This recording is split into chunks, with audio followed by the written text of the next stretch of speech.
지난 주일에는 제가 창세기 3장 말씀을 통해서 누구나 상처가 있다, 이런 제목으로 하나님의 말씀을 나눴습니다. 그러면서 윌리엄 폴 영의 소설 오두막의 이야기를 하면서 상처에 대한 이야기를 나눴습니다. 오늘은 역시 그 폴 영의 그 오두막이라는 소설과 함께 오늘 요한복음 21장에 있는 말씀을 가지고 오늘도 역시 상처에 대한 주제로 말씀을 나누도록 하겠습니다. 오늘의 제목은 치유받지 못할 상처는 없다, 이런 제목입니다. 지난주에 우리가 말씀을 나누면서 상처에 대한 첫 번째 진실을 알게 됐습니다. 우리가 살고 있는 이 세상이 죄로 인해서 깨어진 세상, 그리고 우리가 함께 매일 만나서 더불어 살아가는 사람들이 다 상처난 사람들이라는 것.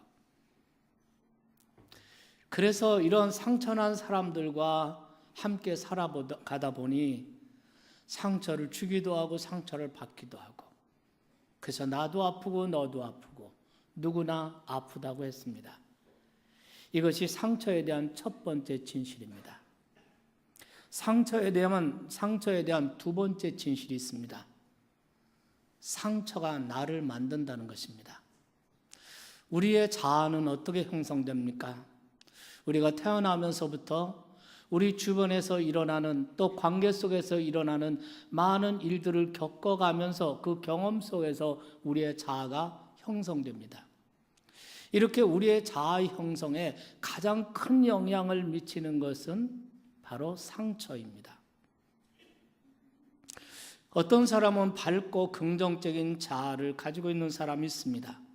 이 사람은 상대적으로 상처를 덜 받았거나 상처를 받았지만 그 상처를 상쇄하고도 남을 만한 사랑을 받고 자란 사람입니다. 그러나 상처를 심하게 받았는데 그 상처를 상쇄할 만한 사랑을 받지 못한 사람은 부정적이고 어두운 자아를 가지고 세상을 살아가게 됩니다. 우리는 보통 내 마음 나도 몰라, 이런 말을 하곤 합니다. 자신의 마음의 방향, 자신의 마음이 움직이는 방향을 자기도 이해하지 못하겠다는 거죠. 사랑하는 사람에게 상처 주는 행동을 하고 싶지 않고 또 그러지 않으려고 다짐하지만 어느새 자기도 모르는 사이에 상처를 주는 말을 해버리고 원치 않았던 행동을 하고 맙니다. 그래서 그런 자신에 대해서 후회도 하고 그런 자신에 대해서 실망을 느끼고 다시 다짐해 보지만 별로 나아지지 않습니다. 왜 이런 일이 반복될까요? 여기에는 여러 가지 이유가 있겠지만 그것은 치유받지 못한 어떤 상처 때문에 이런 일이 일어나는 것입니다. 상처가 나를 만든 거죠.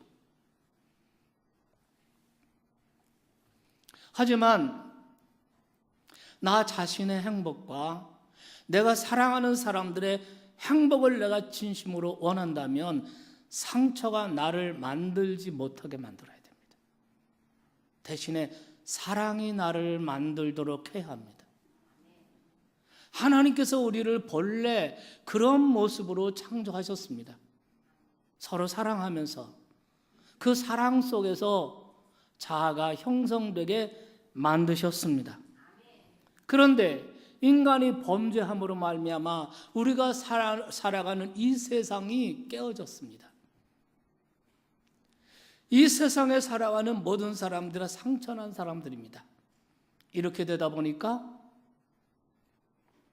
사랑이 우리를 영향을 미칠 틈이 없고 상처가 우리에게 영향을 미칩니다.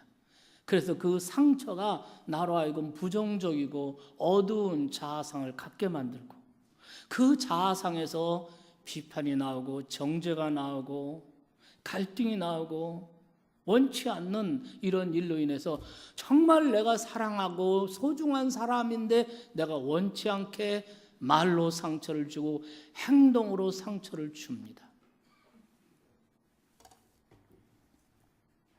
그렇기 때문에 우리는 나이가 이제 성인이 되었습니다. 이 중에는 50이 넘고 60이 넘고 이런 분들도 계십니다.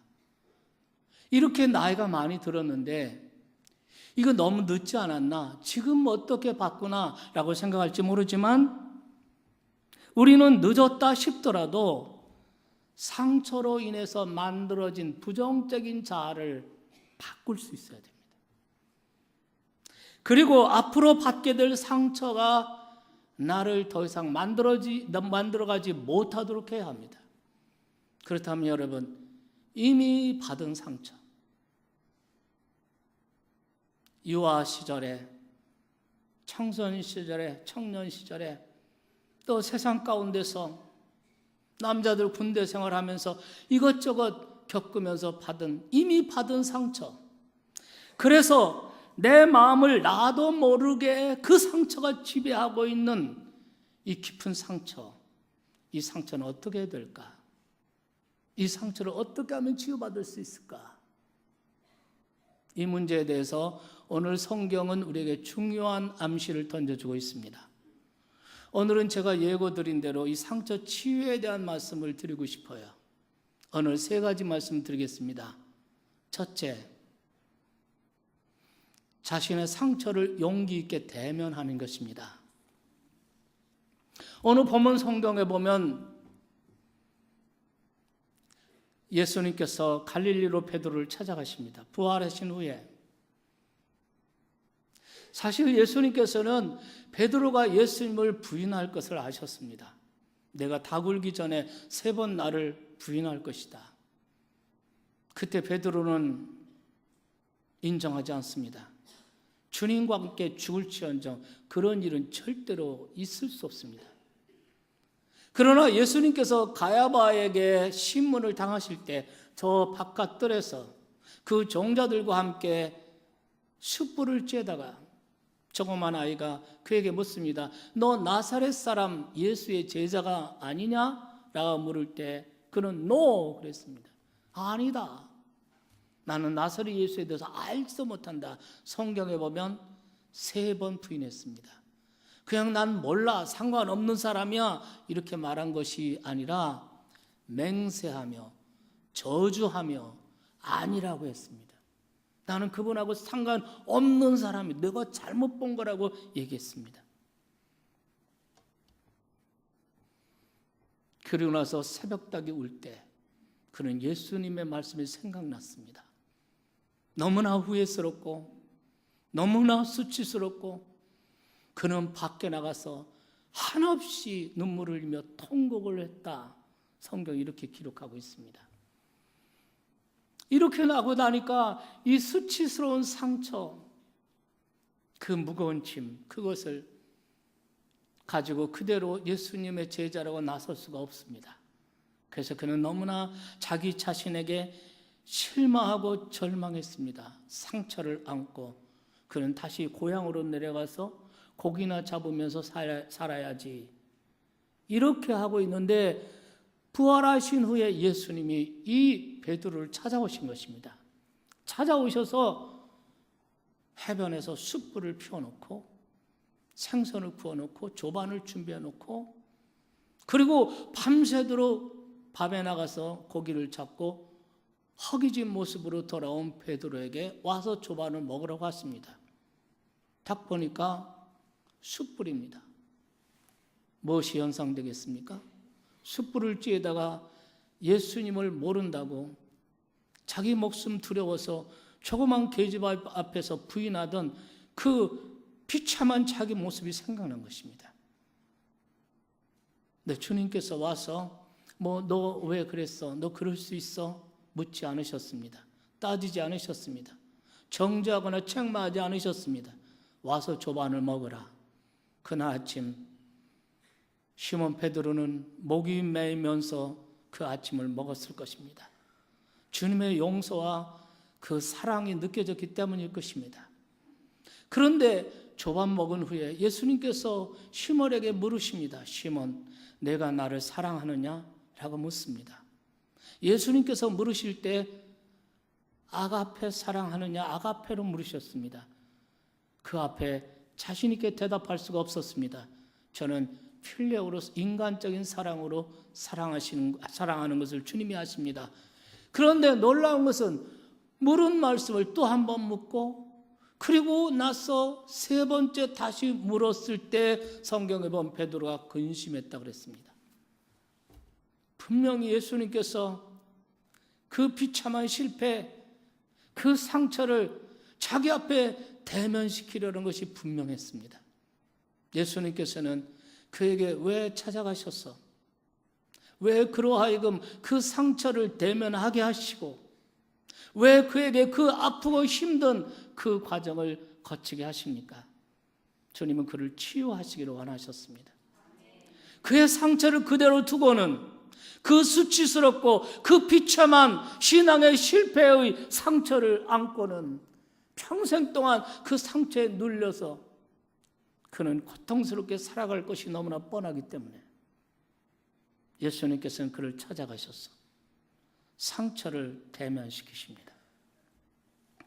여러분, 우리의 상처, 깊은 그 상처에 대해서 우리는 두 가지 옵션이 있습니다. 하나는 그 상처에 억눌려 살아가는 옵션이 하나 있고, 여러분, 오두막에서, 그 소설 오두막에서 맥이라는 가상인물에 대한 이야기라고 했죠. 그는 어느 노동자 연휴 때 그 호수공원에 국립공원으로 야영을 떠났다가 그 막내딸 5살짜리 미시가 연쇄 살인범에게 납치를 당합니다.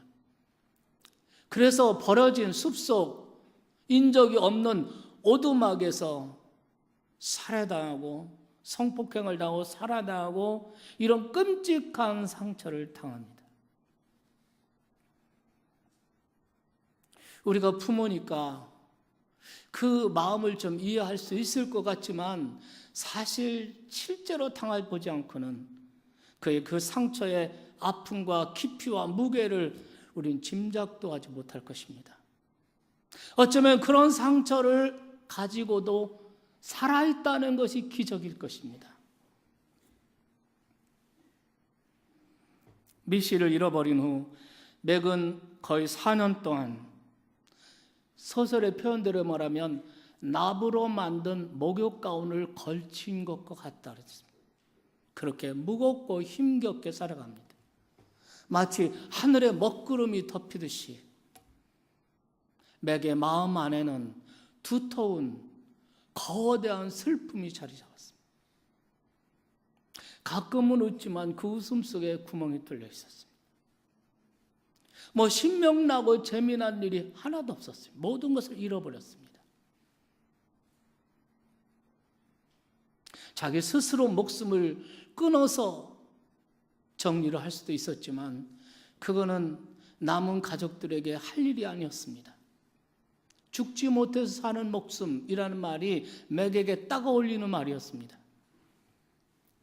그렇게 거대한 슬픔을 지니고 그 거대한 슬픔에 살았습니다. 4년을 그렇게 살았습니다. 그는 마음속에 이렇게 사는 것이 죽은 살해당한 미시에 대한 최소한의 도리라는 생각도 들었습니다. 왜냐하면 아빠로서 이 아이를 지켜내지 못했다는 죄책감 때문에 내가 이렇게 사는 것이 최소한의 도리라고 생각했습니다. 그러면 삶을 살아요. 이것이 하나의 옵션입니다. 그러나 그에게는 또 하나의 옵션, 또 하나의 길이 있습니다. 그는 상처를 치유받는 것입니다. 상상하기 어렵지만 그 끔찍하고 그 깊은 상처도 치유할 수 있다라는 것이 이 소설의 메시지입니다. 그리고 맥의 상처가 치유받을 수 있다면 치유받을 수 없는 상처는 이 땅에 하나도 없다는 뜻입니다.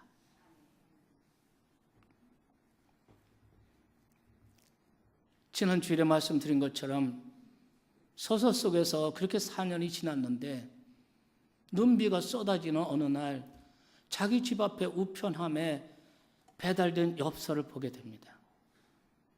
그 오두막에서 만나자는 것입니다. 누가 보낸지 알 수 없습니다. 거기에 파파라고 되어 있습니다. 그것은 자기 아내 렌이 기도할 때 하나님을 부를 때 파파 이렇게 불렀습니다. 하나님이 자기를 초대한 건가? 어떻게 이런 일이 있을 수 있을까? 그렇다면 누가 나를 초대했을까? 혹시 그 살인범이 나까지 해치려고 이런 수작을 부리는 건 아닐까? 많이 고민하고 갈등하고, 그러나 그는 자기도 모르는 사이에 가지 않을 수가 없었습니다. 궁금하고, 그리고 정말 문제를 해결하고 싶어서 갑니다.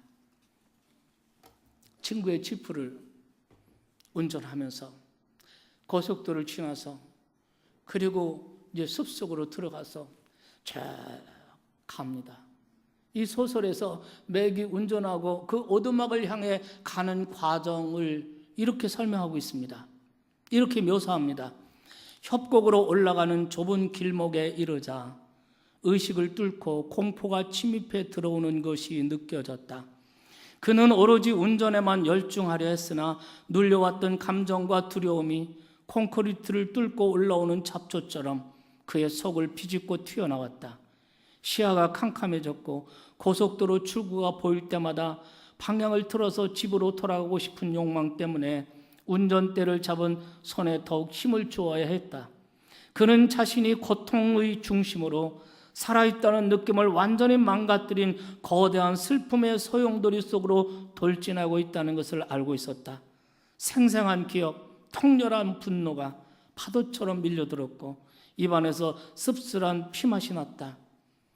그 오두막을 향해서 가는 맥의 심정을 묘사를 한 것입니다.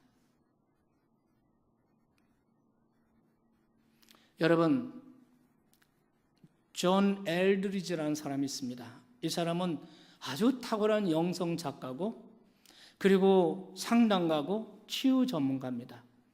그 사람이 쓴 유명한 책이 있습니다. 마음의 회복이라는 책입니다. 이 책은 아마존 베스트셀러 1위에 오른 유명한 책입니다. 한글로 나와 있습니다. 이 책에서 존 엘드리지는 이런 말을 합니다. 우리는 우리의 상처 속으로 들어갈 수 있어야 한다. 그래서 이 맥이 그 오두막으로 향하여 가면서 자기가 느끼는 것입니다. 자기가 그 거대한 슬픔의 회오리 속으로, 그 중심 속으로 자기가 들어가고 있다는 것을 느끼는 거예요. 그래서 고속도로 출구가 보일 때마다 그 두려우니까 그 끔찍한 그것을 다시 생각한다는 것, 그 장소에 간다는 것이 너무나 끔찍하니까 그 빠져나오려고 이런 충동을 느꼈다, 이렇게 얘기를 합니다. 이거는 뭘 말합니까? 자신의 상처를 대면하는 것이 그렇게 고통스럽다는 것을 우리에게 말해주는 것입니다. 그것이 나의 실수였던, 그것이 나의 지나간 실패였던, 그리고 누구인가 버림당한 상처였던, 배반당한 일이었던, 슬픈 이별이었던, 아니면 사랑하는 사람을 잃어버린 상실의 아픔이든, 또는 차별당한 것이었던, 학대당한 것이었던, 그리고 가까운 사람, 아버지나 혹은 배우자에게 폭언을 당하거나 폭행을 당했던 상처는, 그 상처를 대면하는 것은 정말 고통스러운 일입니다. 그래서 대부분의 사람들이 그 상처를 외면하거나 무시하거나 억눌러 놓거나 또는 덮어두거나 이렇게 하고 지나갑니다.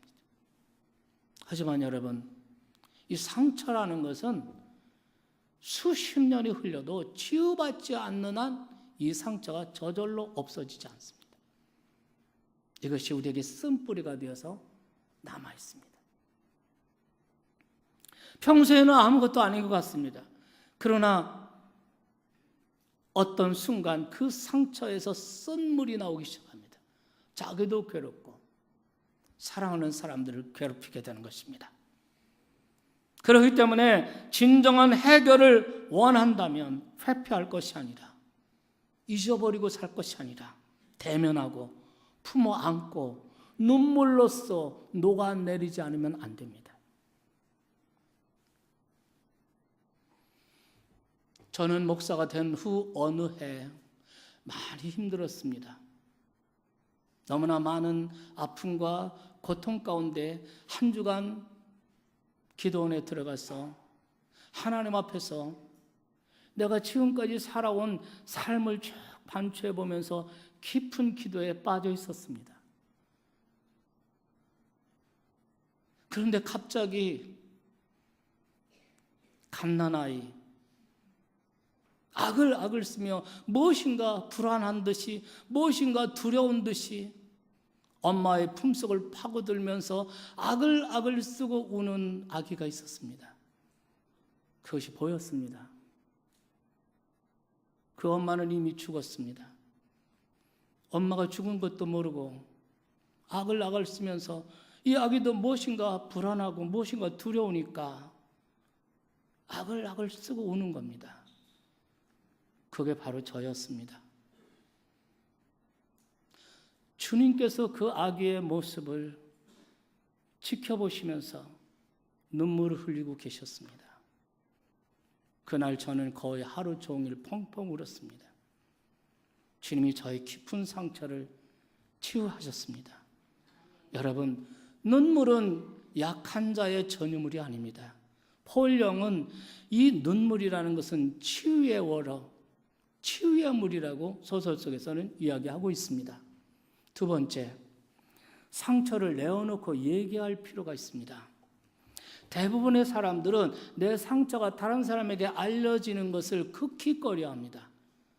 그것은 개인적인 자존심의 이유일 수도 있고 우리 사회의 어떤 통념이나 이런 것이 이유일 수도 있습니다.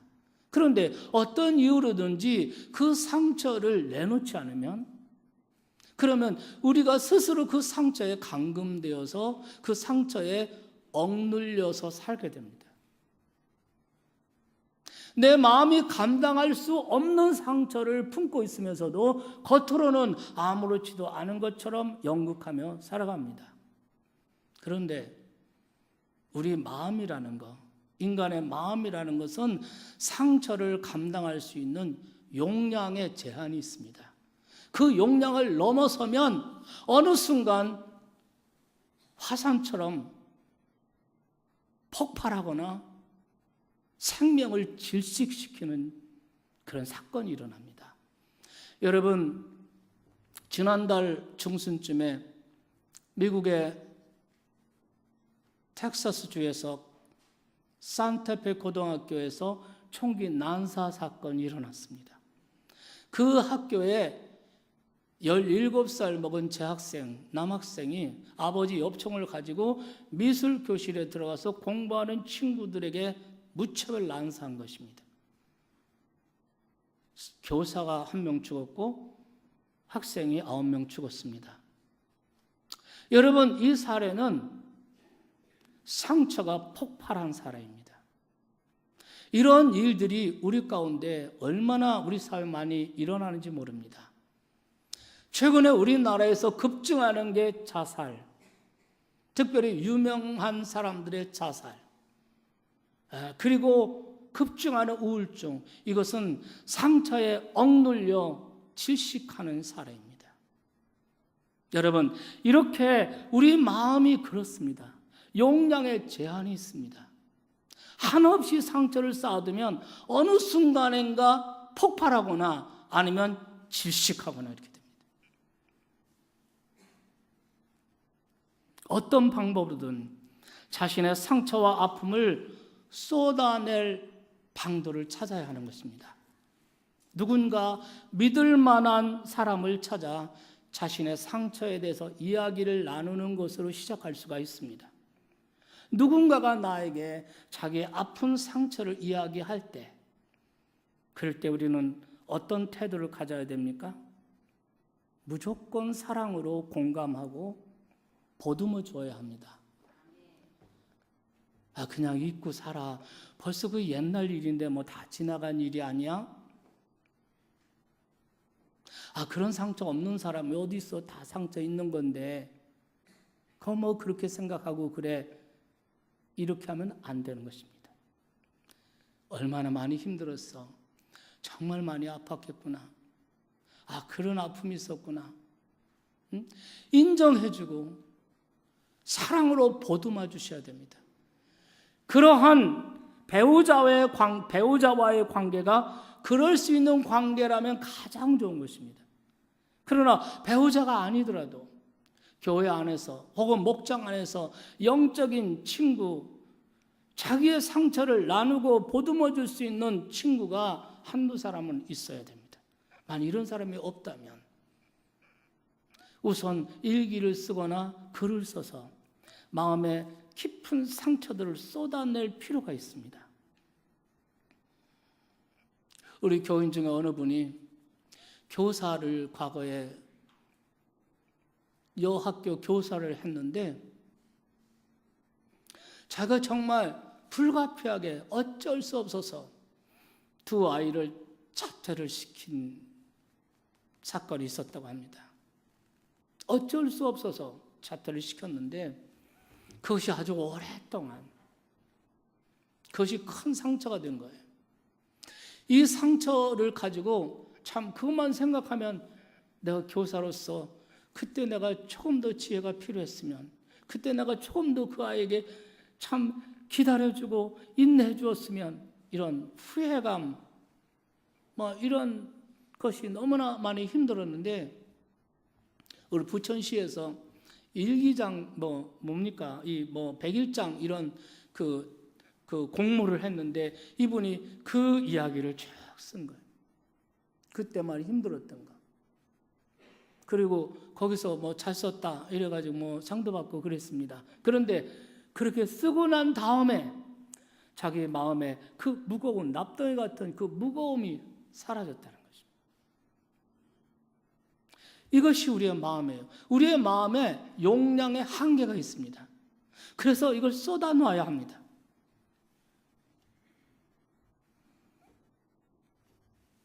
그래서 우리가 목장에서 이렇게 5, 6분이 모여서 하나님의 말씀을 나누고 삶을 나누고 할 때 그때 성령의 역사로 치유되고 회복되는 일이 일어날 수가 있는 것입니다. 만일 상처가 너무 특별한 상처고 너무 깊은 상처다, 그 뿌리가 너무 깊다, 이럴 때는 전문가의 도움받는 거 주저해서는 안 됩니다. 상처는 치유받아야 돼요. 세 번째, 하나님의 은총을 입을 때 상처는 비로소 온전히 치유가 되는 것입니다. 오늘 본문에서 베드로의 실패의 그 상처를 주님이 사랑으로 어루만져 치유하시면 그를 찾아가서 그와 대화하고 묻고 대답하고 질문하고 하면서 그 대화 가운데 주님께서 사랑으로 치유하십니다. 주님은 용서와 사랑만이 상처를 온전히 치유할 수 있다는 것을 주님은 아신 것입니다. 여러분, 상처는 우리 신앙에 아주 악영향을 미칩니다. 아버지에게 상처를 받은 사람은 하나님 아버지라는 말이 도무지 마음에 와 닿지가 않습니다. 아버지와의 관계를 좋았던 사람은 하나님 아버지 하기만 해도 너무나 은혜가 되는 것입니다. 그러니까 상처는 하나님의 은총에 대한 믿음을 뿌리째 흔들어 놓지만 동시에 하나님의 임재와 은총을 가장 진하게 느낄 수 있는 장소가 바로 상처라는 것입니다. 바울께서는 로마서 5장 20절에 이런 말씀하십니다. 죄가 많은 곳에 은혜가 더욱 넘친다. 이 말씀을 패러디한다면 상처가 많은 곳에 은혜가 더욱 넘친다라고 할 수가 있습니다. 지난 주일에 제가 이 오두막의 전반부 4분의 1의 내용을 소개해 드렸습니다. 어떤 분이 설교를 끝났는데 저한테 와서 저는 그 소설 읽었는데 그 소설이 그렇게 재밌는 소설인 줄 몰랐습니다. 후반부 4분의 3, 내용은 그 오두막에 맥이 찾아가서 그 오두막에서 맥이 경험한 일들을 기록하고 있습니다. 오두막에서 만나자는 엽서를 받고 두려움과 기대감이 교차되는 마음으로 이 맥이 오두막을 찾아갑니다. 4년이라는 세월이 지났지만 미시가 살해당할 때 흘렸던 그 피가 그 마룻바닥에 흐릿하게 그대로 남아 있었습니다. 그러나 자기를 만나자고 했던 사람 어디에도 보이지 않았습니다. 그곳에서 잠시 있는 동안에 막 분노가 치솟기 시작하고 그 생생한 기억, 정말 절망감, 배신감, 분노로 치를 떨어요. 그래서 막 울고 불고 몸부림을 치고 막 통곡을 하기도 하고 막 땅을 치기도 하고 뒹굴기도 하고 그곳에서 그 모든 상처 4년 동안 쌓아두었던 그 상처가 막 쏟아지기 시작합니다. 그럼 몇 시간을 나중에는 지쳐가지고 죽음보다 깊은 잠에 빠져듭니다. 그렇게 얼마를 잔 후 맥은 헛걸음질을 한 것을 후회하면서 오두막을 나서려고 길을 나섭니다. 그리고 한 15분 정도 언덕을 올라갔는데 갑자기 이상한 느낌이 있어서 뒤를 딱 돌아보니까 갑자기 그 눈비 오는 그 겨울산 풍경이 갑자기 변화돼서 봄날의 풍경으로 확 변한 눈부신 봄날의 햇살이 쫙 비치고 그 앙상했던 가지들이 숲이 되고 꽃들이 있고 새소리가 나고 맥은 자기도 모르는 사이에 그 오두막으로 다시 들어갑니다. 그리고 그곳에서 맥은 성부, 성자, 성령 하나님을 만나게 돼요. 네, 그 소설에서 이렇게 묘사합니다. 그 흑인 여자, 흑인 뚱뚱한 이 흑인 여자로 나타난 하나님, 성부 하나님 엘루시아, 별로 잘생겨 보이지 않는 유대인 청년 예수, 그리고 신비로운 동양 여자로 나타난 성령 살아요. 셋이면서 하나이고 하나면서 셋인 하나님을 만나서 거기서 2박 3일 동안을 지냅니다. 2박 3일 동안 지나면서 대화하고 토론하고, 그러나 감미로운 대화가 아니었습니다. 어떤 때는 막 통곡하고 어떤 때는 분노하고 어떤 때는 정말 눈물을 철철 흘리기도 하고 어떤 때는 의심하고 막 이런 대화를 하면서 그 2박 3일을 지나면서 그렇게 보고 싶었던 사랑하는 딸 미시가 하나님의 땅에서 행복하게 지내는 모습을 보았고, 자기 어린 시절에 자기에게 그렇게 상처를 준 아버지가 자기에게 준 상처 때문에 괴로워하는 그 아버지의 모습을 보면서 아버지를 용서하게 됩니다. 그런 과정을 겪으면서 이 맥은 그 깊은 끔찍한 상처가 다 치유되는 거예요. 사랑하는 딸이 하나님의 땅에서 행복하게 지내는 그 모습을 보면서, 그리고 거기에 대한 하나님과 예수님, 성령님과 대화하면서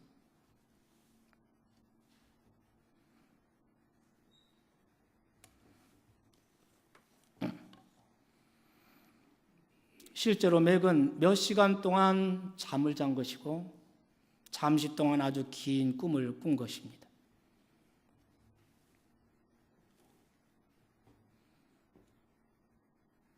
하나님과 만남, 하나님과 그 사귐을 통해 그의 마음 가운데 두텁게 자리 잡고 있었던 거대한 슬픔이 사라진 것을 깨닫게 되었습니다. 여러분, 상처 치유에 대해서 앞에 말한 두 가지 방법은 어쩌면 준비 단계에 불과하다고 할 수가 있습니다. 용기를 내서 상처를 대면하고 씨름한다고 해서 자동적으로 치유가 일어나지 않습니다. 사람을 만나 눈물 콧물 흘리며 자신의 상처를 내 보인다 해서 자동적으로 치유되지 않습니다. 그 과정에 하나님의 은총이 임해야 되고 하나님의 사랑의 터치가 임해야 하는 것입니다. 정말 매기 경험한 그 살아요 성령의 부드러운 손길이 그의 마음에 만져질 때, 그의 마음을 터치할 때 비로소 상처는 아물기 시작하고 치유되기 시작하는 것입니다. 여러분, 때로 상처는 순간적으로 상처 치유가 완성되기도 하지만 그보다 더 많은 경우는 서서히 천천히 아뭅니다. 우리 몸에 상처가 나면 하루에 1mm씩 아문다고 합니다. 이거 마찬가지로 우리의 상처도 그렇게 천천히 치유의 결과를 만들어낸다는 것입니다. 분명한 것은 하나님이 역사하시면 하나님의 압도적인 사랑이 우리의 마음에 터치가 일어나면 믿으십니까? 그 사랑의 터치가 일어나면 점진적일 수 있지만 또는 천천히지만 언젠가는 확실하게 그 상처가 없어진다는 것입니다. 치유되고 회복된다는 것입니다. 여러분, 오해하지 마십시오. 기독교인이라는 이름을 달고 교회를 다닌다고 해서 자동적으로 치유를 경험하는 것이 아닙니다. 어떤 때는 예수님을 영접하고 회심을 경험할 때 치유가 될 수도 있지만 다 그런 건 아닙니다. 여러분이 신앙생활하고 깊은 기도 가운데 어떤 영적 체험을 한다고 해서 자동적으로 상처의 치유를 경험하는 것이 아닙니다. 여러분이 교회를 오래 다니고 목사가 되고 장로가 되고 집사가 되고 권사가 되고 이렇다고 해서 우리의 상처가 치유되는 것이 아닙니다. 그대로 남을 수 있습니다.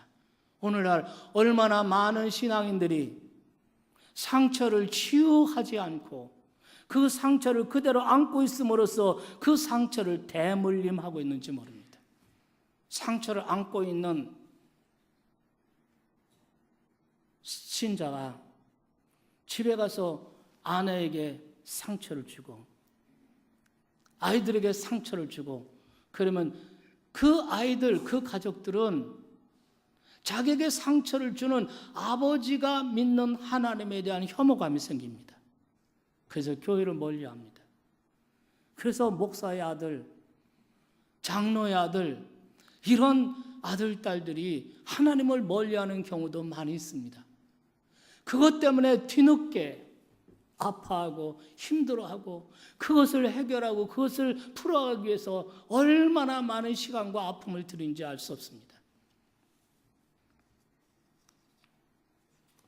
그렇기 때문에 사랑하신 여러분, 우리가 예수를 믿는 신앙인 부모라면 교회 와서 열심히 봉사하는 것도 중요하고 우리가 성경 공부하는 것도 중요하고 하지만 그러나 더 중요한 것이라고 할 수도 있는 것이 내 상처가 치유돼야 돼. 이 상처가 치유되지 않으면 내가 하는 생각, 말, 행동에 전부 다 가시가 돋고 거기에 엉겅퀴가 나고 거기에 화살이 있고 날카로운 칼날이 있어서 그것으로 사랑하는 사람들을 괴롭혀요. 우리는 그걸 원하지 않아요. 마음이 원하는 게 아닙니다. 그런데 자기도 모르게 상처 주는 말이 나오고 상처 주는 행동이 나오는 것입니다. 그렇기 때문에 예수를 믿는 신앙인들은 내 상처를 대면하고 그 상처를 주님 앞에 쏟아놓고 믿습니까? 그 상처를 눈물로써 녹여내고 그 상처를 하나님의 사랑으로 치유해야 합니다. 그러면 내 말이나 행동이 그 모든 가시, 엉겅퀴가 다 사라져요. 그리고 말이 부드러워지고 따뜻해지고 그리고 내 말과 행동으로 사랑하는 사람들을 행복하게 할 수가 있게 되는 줄 믿으시기 바랍니다. 여러분, 예수님께서 이 베드로에 찾아오셔서 3번 물으시는 겁니다. 그때 베드로는 정말 너무나 고통스러웠습니다. 그 가야바의 바깥들에 나가서 통곡하며 그 비참하게 통곡하던 그 밤이 생각납니다. 그래서 주님께서 17절에 마지막으로 묻습니다. 내가 나를 사랑하느냐? 3번째 물으실 때 그가 내가 주님을 사랑하는 줄 주께서 아십니다 라고 대답하죠. 그 대답은 이런 말씀입니다. 주님께서 저를 사랑하신 그 아가파의 사랑으로 내가 주님을 사랑할 수 없는 인간적인 사랑으로밖에 사랑할 수 없다는 것을 주님은 너무나도 잘 아십니다. 그렇기 때문에 저가 가야바의 뜰에서 주님을 3번씩이나 모른다고 부인했습니다. 저는 비참하게 실패한 사람입니다. 저는 그것밖에 되지 못하는 사람입니다. 주님, 저를 용서해 주십시오. 드디어 자기 상처를 자기 입으로 쏟아내기 시작합니다. 그때 주님께서는 시몬아, 내 양을 먹이라.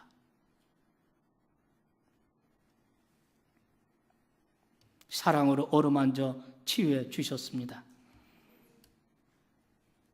사랑하신 여러분, 깨어진 세상에서 상처받은 사람들과 함께 살면서 우리 자신의 상처를 주고받는 이 상처를 그대로 두고 살면 아까도 말했지만 결국 상처가 나를 만들어요. 그래서 내 말에 날카로운 칼날이 서고 가시가 돋고, 그래서 원치 않게 사랑하는 사람에게, 사랑하는 아내나 남편이나 혹은 아이들이나 사랑하는 사람에게 아픔을 주고 상처를 주게 되는 것입니다. 우리는 그것을 원치 않습니다. 하나님은 그렇게 우리를 만들어 놓지 않으셨습니다. 하나님은 우리가 사랑으로 만들어지기를 원하십니다. 여러분, 베드로를 보십시오. 베드로가 주님의 그 파격적이고 압도적인 사랑을 경험한 후에, 그 사랑으로 치유받은 후에 베드로는 완전히 사랑의 사람이 되어버립니다. 깨달아지면 아멘 하십시다. 그렇기 때문에 여러분, 오늘 아침에 저와 여러분이 우리의 상처를 품어안고 주님께 나갈 수 있기를 바랍니다. 제가 이 오두막이라는 소설을 붙잡고 씨름하면서 말씀을 준비하다가 제가 찾아낸 영어 찬양이 하나 나왔습니다. 그 찬양은 에스더 무이라는 사람이 만든 찬양입니다. 아쉽게도 한글로 부르는 노래는 없습니다. 영어로 부르는 노래인데요. 그래서 어제 우리 정병훈 전도사님한테 번역해서 자막을 만들려고 했는데 그 노래의 제목이 뭐냐면 상처 가운데 주님께 갑니다. 이런 노래인데요. 이 노래 가사가 여러분의 기도가 되기를 바라고 있습니까? 그런 의미에서 우리가 이 찬양을 좀 잠시 듣고 기도하도록 하겠습니다.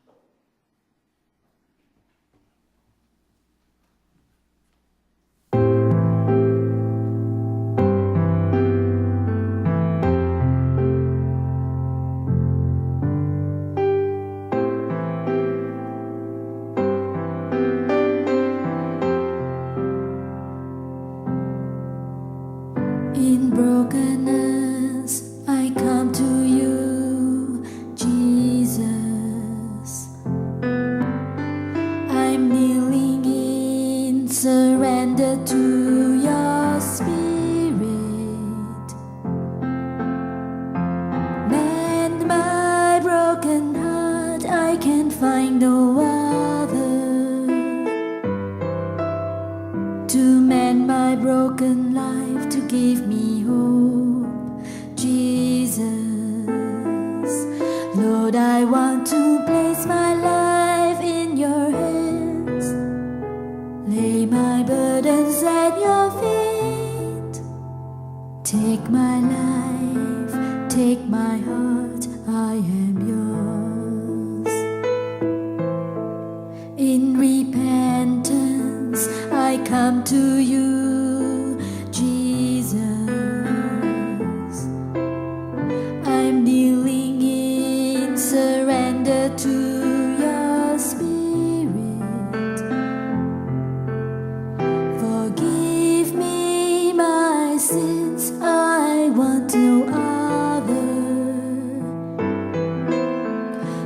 give my life to you, my all to you, Jesus.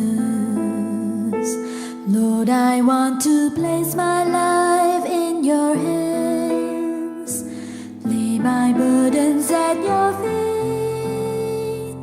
Take my life, take my heart, I am yours. Lord, I want to place my life in your hands, lay my burdens at your feet. Take my life, take my heart, I am yours. 네, 이 노래가 이 한글로 노래하는 것이 있으면 너무나 좋았을 텐데, 이 노래 가사가 오늘 여러분의 기도의 내용이 됐으면 좋겠습니다. 누구나 상처가 있습니다. 그러나 하나님 앞에서 치유받지 못할 상처는 없습니다. 여러분의 상처도 치유받을 수 있습니다. 버림받았던 상처, 배반당했던 상처, 학대받았던 상처, 사랑하는 사람을 잃어버린 상실의 상처,